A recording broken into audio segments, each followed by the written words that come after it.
O integralismo é uma ideologia político-filosófica surgida no início do século XX, especialmente associada ao contexto europeu, mas que encontrou forte ressonância em outros países, como o Brasil. Baseado em valores de ordem, nacionalismo e unidade social, o movimento propõe a superação das divisões sociais por meio de uma estrutura corporativista e autoritária, rejeitando tanto o capitalismo liberal quanto o socialismo.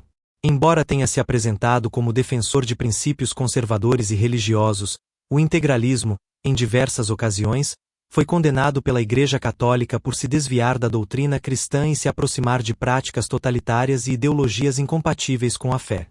As origens do integralismo e sua ideologia. O integralismo tem raízes no pensamento tradicionalista europeu, sendo influenciado por autores como Charles Maurras, líder do movimento Action Française. No Brasil, ganhou destaque na década de 1930, com a fundação da Ação Integralista Brasileira, AIB, por Plínio Salgado. O movimento defendia valores como patriotismo, hierarquia, disciplina e a integração de todas as classes sociais sob uma mesma identidade nacional. Seus membros adotavam símbolos, uniformes e slogans que remetiam a movimentos fascistas europeus, como o Saluto Romano e o lema Deus, Pátria e Família. Embora o integralismo afirmasse ser defensor da religião cristã, sua concepção de fé era instrumentalizada para fins políticos. A religião era tratada como um elemento unificador da sociedade, mas não como um princípio moral superior à ideologia do movimento. Isso levou a uma tensão entre os integralistas e a Igreja Católica, que rejeitava a subordinação da fé a projetos políticos. A condenação pela Igreja Católica.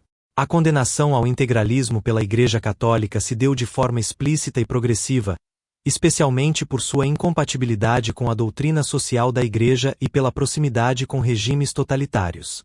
A Igreja sempre enfatizou que a dignidade humana e a liberdade são princípios fundamentais da ordem social e política, algo que o integralismo, com sua tendência autoritária, ignorava ou distorcia.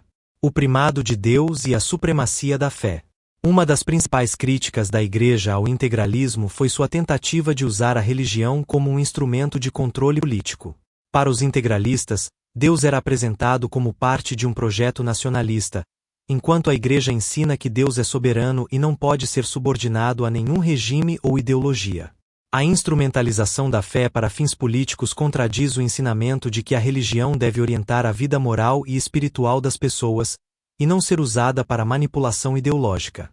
Autoritarismo e rejeição à liberdade. O integralismo, ao propor uma sociedade centralizada e hierárquica, frequentemente rejeitava os princípios de liberdade individual e de associação. A Igreja, embora defenda a ordem e o respeito às autoridades legítimas, não aceita que a liberdade seja anulada em nome de um regime político.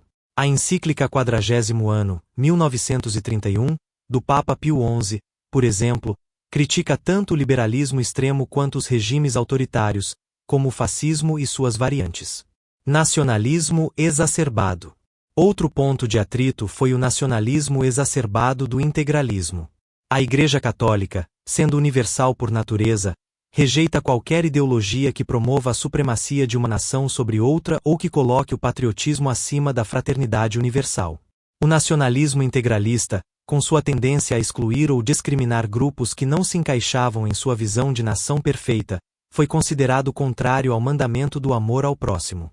Documentos e declarações da Igreja. Diversos documentos da Igreja reforçam a condenação a ideologias como o integralismo.